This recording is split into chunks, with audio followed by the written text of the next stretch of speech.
Le 8e art et la manière, 1952, avec Louis de Funès. Tout d'abord, éclaircissons ce qui est désigné ici comme le 8e art. Le 7e art, c'est le cinéma, le 9e art, c'est la bande dessinée, et bien, le 8e art, c'est, paraît-il, la radio. Tout au moins d'après le titre de ce film. Et de ce livre, paru en Belgique quelques années auparavant. La dernière fois, notre chronique avait évoqué Week-end de Walter Ruttmann, un film sans images dans lequel le truc c'était d'imaginer ce qu'il y avait derrière les sons. Mais cette fois, c'est le contraire. Dans le 8e art et la manière, le principe c'est de montrer ce qui se passe réellement derrière le micro, tant pis pour l'imagination. On pénètre ainsi dans les coulisses d'un feuilleton radiophonique. On observe comment travaillent les comédiens,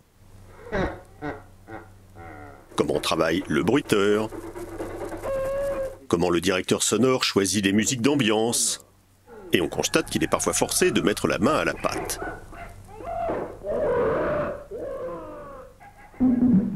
Mais on découvre aussi, dans le 8e art et la manière, les dessous cachés d'un reportage sur la pêche à la baleine. La mer est déchaînée, le vent siffle dans les haubans. Et on perce à jour la méthode employée par Georges Decaune, le speaker du journal Parler, pour donner les dernières nouvelles. Concernant le vol d'un engin en forme de sombrero, le rideau, écoutons la radio. Et ce chanteur de charme qui vous fait rêver, mesdames, qui est-il réellement ? Un soir avec vous, un petit rendez-vous. Du reste, le 8e art et la manière bénéficie de la participation d'un véritable chanteur de charme très en vogue à l'époque, le célèbre André Claveau. Bien sûr que vous n'avez pas oublié André Claveau, lui qui fut le premier Français à gagner à l'Eurovision. Et il n'hésite pas ici à utiliser un procédé astucieux pour ne pas user sa voix devant le micro de la radio, le playback radiophonique. Planer tous les deux, la main dans la main, échanger des aveux. Tiens, revoilà le directeur sonore. Attardons-nous un instant sur ce monsieur élégant à la fine moustache qui joue le rôle du directeur sonore. On s'est souvenu d'un coup qu'on l'avait également vu brièvement apparaître comme comédien dans 2 films de Jean-Pierre Melville. Ça devait être un copain à lui, en admettant que Melville ait eu des copains. D'abord dans 2 hommes dans Manhattan, et plus tard dans L'aîné des fers chauds. Ce monsieur élégant s'appelait Jerry Mengo, Joseph Gaëtan Mengozi de son vrai nom. Il était percussionniste, son orchestre de danse était plutôt populaire à l'époque, et le voilà à la batterie dans le film Les Nuits de Montmartre, un film policier qui se déroule du côté de Montmartre, la nuit.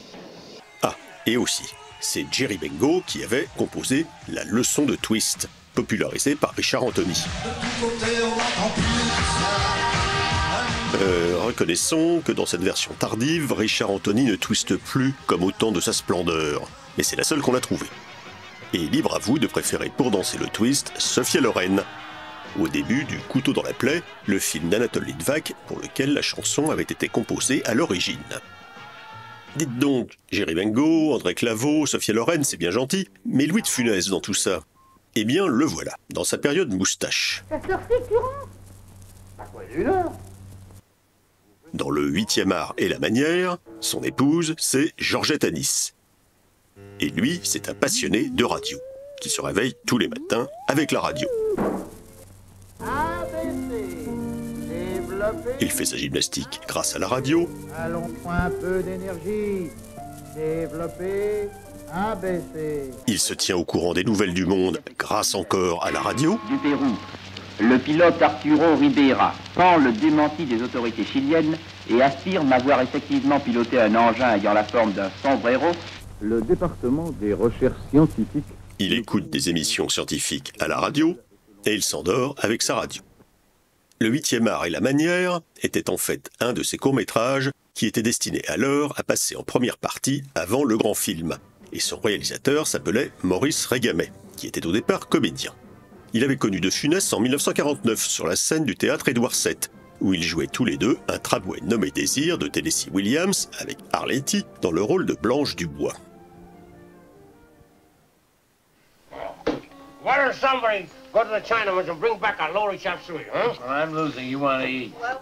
Louis de Funès y jouait Pablo, un rôle tenu dans le film d'Elia Kazan par Nick Dennis.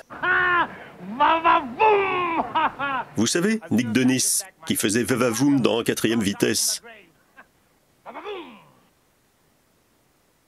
Voilà Maurice Régamet. À côté de lui, Daniel Ivernel. À gauche, c'est Yves Vincent, qui faisait Stanley à la place de Marlon Brando. Et au milieu, Louis de Funès, Pablo. Nous n'avons retrouvé sur l'excellent site web autour de louisdefunès.fr que cette unique image avec De Funès sur la scène du théâtre Édouard VII.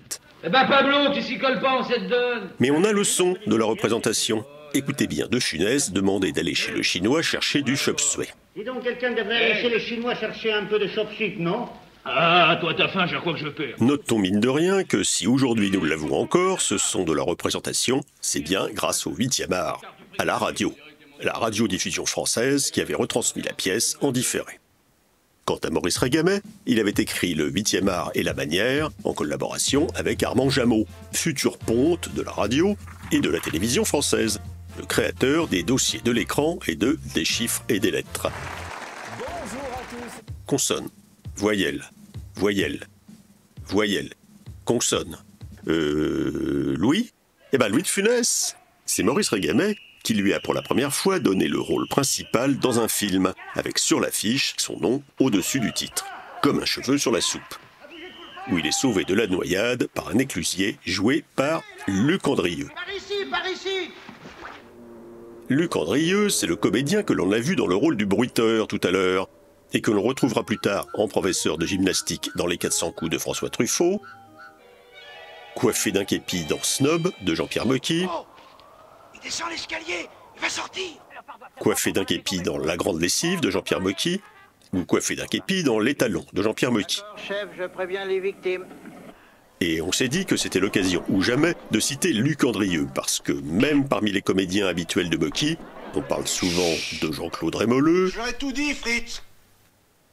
ou de Jean Abéillé, Il y a quelque chose, c'est pas grave. que l'on voit ici dans une scène de chute, mais jamais de Luc Andrieux, qui par ailleurs a longtemps été l'assistant principal de Mocky, d'une tâche qui demandait, semble-t-il, un certain sens de l'abnégation. Il paraît même qu'il en est mort d'épuisement, à force, même si Mocky a toujours prétendu que non, que Luc Andrieux est en fait mort parce qu'il abusait de son plat favori, en l'occurrence les escargots. Sur le tournage du 8e art et la manière, l'assistant s'appelait Claude Sautet. Et oui, Claude Sautet a travaillé une autre fois avec Louis de Funès, en 1956, pour un film appelé Bonjour Sourire, avec également Christian Duvalex, Henri Salvador et Annie Cordy. Un film que nous avons déjà évoqué dans Blow Up il y a quelques années. Et nous avions au passage souligné que Claude Sautet en était tellement fier qu'il ne voulait plus jamais qu'on en parle. Bon, tout est prêt. Louis de Funès y tenait le rôle du secrétaire machiavélique du Premier ministre du royaume de Montemarino, et c'était déjà environ son 90e film, et encore en ne comptant que les longs métrages. Où il avait joué les rôles les plus divers, comme celui du plongeur poète dans La Rose rouge de Marcello Pagliaro, Mort au cœur, mort à l'âme, mort à la mort, et vie à la vie. ou le rôle du fou qui pêche dans le lavabo dans La fugue de Monsieur Perle de Pierre Gaspard VIII. Quand on dit en ne comptant que les longs métrages, ça veut dire qu'on ne compte pas les courts métrages, les publicités variées ou les doublages. Par exemple, dans Shane, L'homme des vallées perdues, c'est Louis de Funès qui était la voix française de Elisha Cook Jr. Et toi qui t'as servi de parrain, sais-tu seulement? Ah, quand on double Elisha Cook Jr., il faut s'attendre à avoir un rôle pas très long. Et une fois de plus, ça n'a pas raté. Surtout quand on doit faire face à Jack Palance. Tu es ce salaud de Jack Wilson. Pas vrai? Non, t'aurais.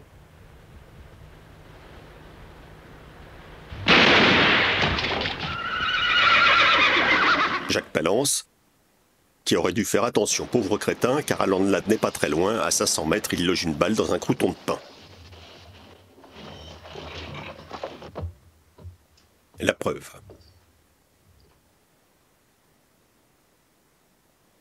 Moi, je trouve dommage qu'on n'ait pas entendu davantage André Claveau, quand même.